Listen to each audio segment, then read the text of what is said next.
unites. Kaya naman sa puntong ito, patutunayan ko sa inyo na dahil sa pagmamahal sa pagsasayaw, sa hilig sa pagsasayaw, ay nagkaisa sila. I would like to introduce to you my friends from the government who are here to be united as one in the name of dance.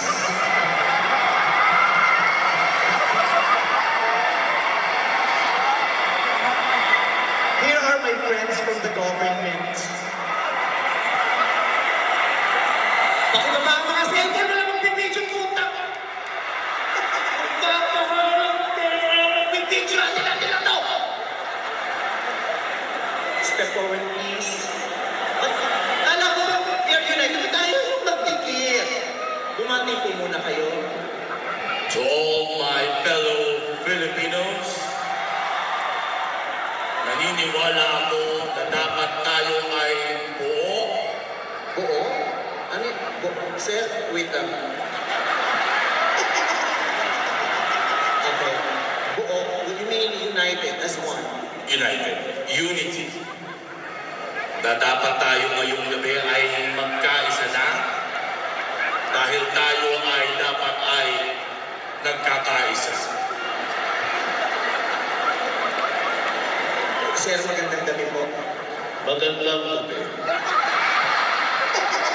Gusto ko lang sabihin sa inyong lahat, huwag mong subukan. Masisira ang buhay mo. Hotang ina mo. Sir, pero kailangan ipakita natin sa mga tao na sa puntong ito nagkakaisa tayo. Okay. Pwede nyo ba na makitang sumayaw kayo ng kasama? Pwede naman, pwede. Sumasayaw mo ba kayo? Yes, sumasayaw. Oh, nakikita ko sayaw ka nga ng sayaw eh. Okay. Hindi, katawan mo ang sasayaw. Yes. Gusto niyo po siyang anyayahan? May gusto niyo sabihin sa Okay lang bang magsama tayo ngayon? Gusto mo na ba? Diba, pinaalis mo ako?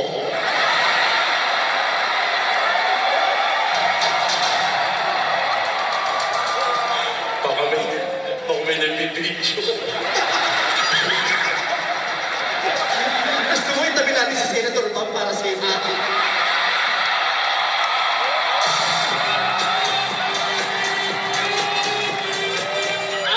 Paalala po, sila si Bono. Ako po si Enzi. Mahal ko pa pamilya ko. Huwag po kayo masyadong maingay ng Rosaryo si Ma'am Charo. Si Ma'am Charo, may pa yung banda sa Rosaryo. Diba yan yung puso ng Panginoon? Masaya natin, pero mamaya bulag na tayo. Baka nasa breaking news. So, gusto ko lang makitang sumayaw kayo together. Pwede. Paano mas kayo sumayaw together?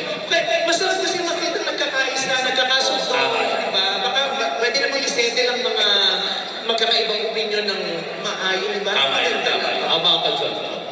Huwag kang matakot sumayaw.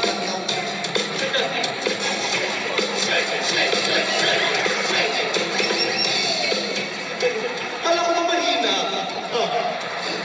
Grabe ang energy niya. Huwag kang matakot sumayaw. Pagkawan ay nagkalaw sa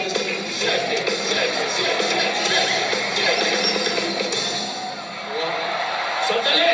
Wow! Pag sa ganito, active na active ko, pero sa impeachment, wala kang say.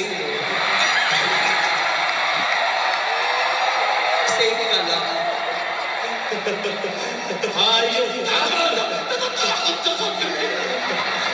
Hayop ka! Niloko mo ko! Bakla ka pala! May sinasabi. Mahal ko ang buhay ko. Ako, kinakabahan na ako ngayon. Bakit ako nasali sa ganito? Hindi. Dito kasi pinapakita lang natin na nagkakaisa talaga tayo.